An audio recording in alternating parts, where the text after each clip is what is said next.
இன்றைக்கி வந்து கோதுமை அடை தோசை செய்கிறோம். அதுக்கு என்னென்ன செய்யணும்னு பார்ப்போம். 1 கப் கோதுமை மாவு எடுத்துருக்கேன்.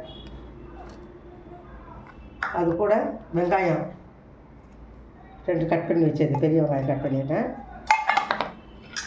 துருவின கேரட்,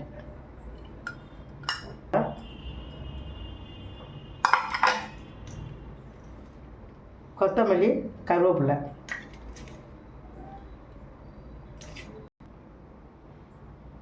தேவையான அளவு உப்பு தேவையான அளவு போட்டுக்கோங்க. மஞ்சத்தூள் தேவையான அளவு போட்டுக்கலாம்.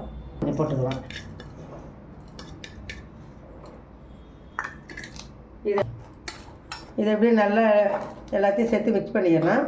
இதை வந்து ரொம்ப தண்ணியாக கரைக்கக்கூடாது நம்ம, ஏன்னா இதுதான் செய்யணும். தோசை செய்யலை, அடை மாதிரி செய்கிறோம். அடைக்கு நல்லா கலக்கி வச்சுட்டோம், நல்லா கெட்டியாக இருக்குது. இப்போ இதில் வந்து அடை ஊற்றினா ரொம்ப நல்லாயிருக்கும். அது இதில் வந்து இஞ்சி கூட தேவையான போட்டுக்கலாம். நாங்கள் இப்போ வந்து சஷ்டி விரதம் எடுக்கிறதுனால இஞ்சி சேர்க்கலை. இஞ்சி போட்டுக்கினே ரொம்ப நல்லாயிருக்கும்.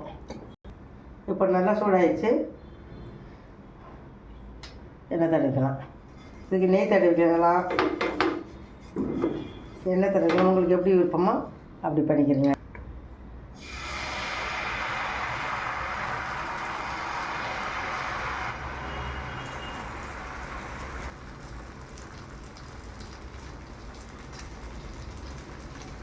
நல்லா வந்து வரட்டும்.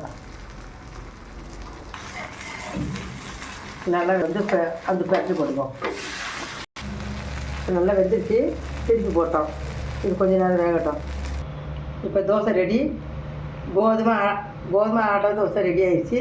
இதுக்கு தோசைக்கு சாம்பார் வச்சுக்கலாம், தேங்காய் சட்னி வச்சுக்கிறோங்க, கார சட்னி வச்சுக்கலாம். சாப்பிடுங்க. எப்படி இருக்குன்னு சொல்லுங்கள். லைக் பண்ணுங்கள், ஷேர் பண்ணுங்கள், கமெண்ட் பண்ணுங்கள், சப்ஸ்கிரைப் பண்ணுங்கள். உங்களோட ஆதரவு எனக்கு எப்போவும் தேவை. நன்றி, வணக்கம்.